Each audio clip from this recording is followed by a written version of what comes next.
Yeah, I mean it's obviously impressive to be able to drive this car. I mean, not only this chassis, but in general this car. I mean, it's one of the most successful years, and I mean I'm getting onto a streak now. I've driven the 2002, the 2003 today, 2004. So a few still to go, but I'm getting there, and it's obviously every time a pleasure for me, and also for my love to this sport to be able to drive these cars. I mean, you already mentioned it. It's super light, so it's really maneuverable.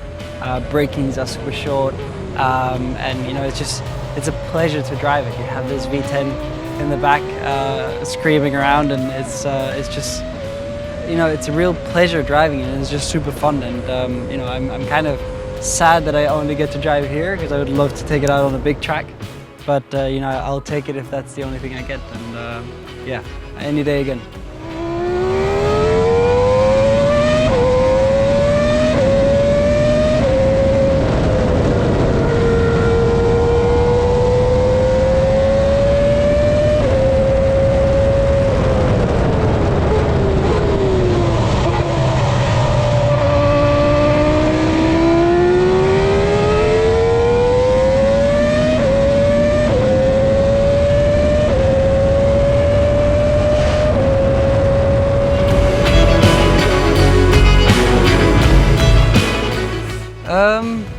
So I was honestly, I don't remember much. I do remember some bits and pieces.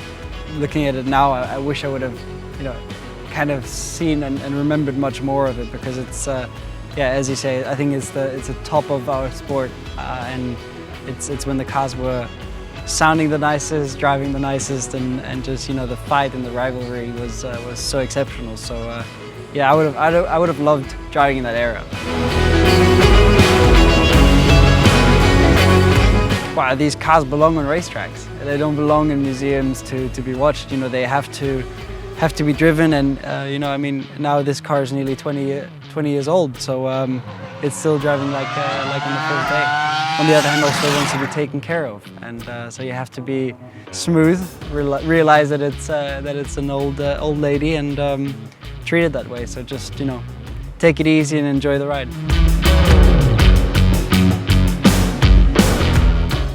Yeah, I mean, first of all, it's the weight. It's so impressive to feel how quick it is in low-speed corners. Obviously, I haven't really felt it in high speed, but even there, it felt great. I mean, the aerodynamics are impressive on this car and in this era. So, yeah, it's very different. It's a different approach. We have obviously quite a few tools in our car that we can use to stabilize or destabilize our car, which in this period, it was really just the driver doing that. Yes, you had traction control and all that fancy stuff, but still, at the ultimate basically end, it's the driver doing the difference, and that's what's really nice about this era.